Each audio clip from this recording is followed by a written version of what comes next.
संस्थेचे सन्माननीय स्वर्गीय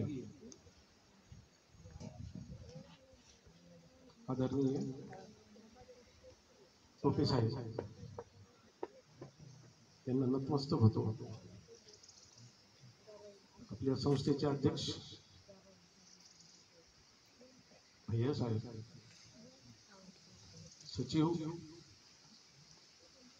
भाभी साहेब यांच्या आदेशाने माझी बदली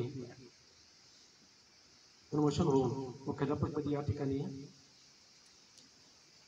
आदरणीय भैया साहेबांच्या वाढदिवसा दिवशी 11 जानेवारी 2024 या दिवशी त्यांनी मला काही अशा गोष्टी सांगून पाठवलं होतं की या शाळेत जाणं गरजेचं आहे। तेथील जी शाळा आहे त्या शाळेला व्यवस्थित करण्याची आवश्यकता आहे आणि तुम्हाला तिथं जावं लागेल। खऱ्या अर्थाने येईपर्यंत माझी या शाळेत जाण्याची इच्छा नव्हती, कारण या शाळेविषयी खूप काही ऐकलं होतं।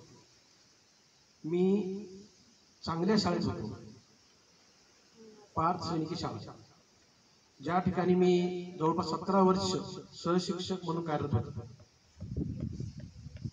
आणि जालन्यासारख्या ठिकाणी राहत असताना, जालन्यासारख्या ठिकाणी शाळेत असताना, खेड्यात ते पण जालन्यापासून जवळपास 80 किलोमीटर दूर असणाऱ्या शाळेत जाणं येणं अपडाऊन करणं सोपं नाही।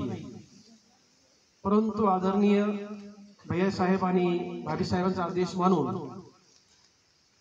मी इच्छा नसताना तो आदेश स्वीकारला आणि या ठिकाणी आलो। येताना त्रास होत होता, परंतु या ठिकाणी आल्यानंतर तुमच्या मिसळल्यानंतर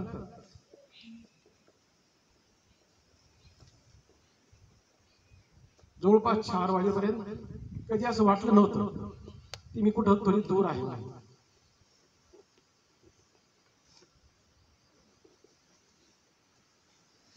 मला जे काम दिलं होतं ते काम मी निष्ठेनं इमानदारीनं आणि माझ्या पद्धतीने मी पूर्ण करण्याचा प्रयत्न केला। या ठिकाणी दुसरे माझे सहकारी आले,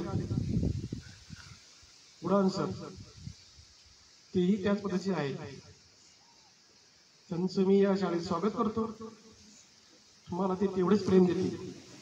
या शाळेत ज्या काही उणिवा आहेत, जे काही कमी आहेत ते पूर्ण करतील। तेही अनुभवी आहेत। मुख्याध्यापक पदाचा त्यांना माझ्यापेक्षा जास्त अनुभव आहे।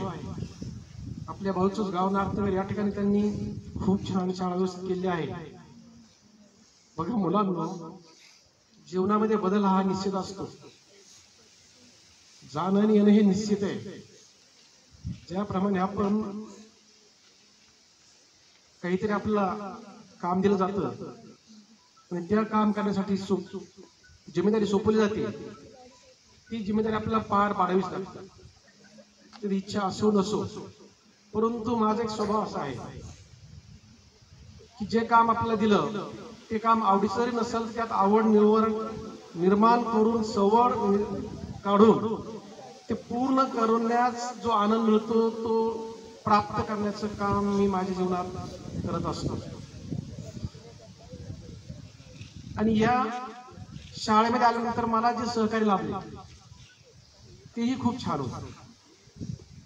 अगोदर ज्या गोष्टी मी ऐकल्या होत्या त्या असतील कदाचित पूर्वी, परंतु मी आल्यानंतर माझ्या पद्धतीनं माझ्या सर्व सहकार्यांना विश्वासात घेऊन आपल्या शाळेला नावारूपाला आणण्याचं काम मी केलं।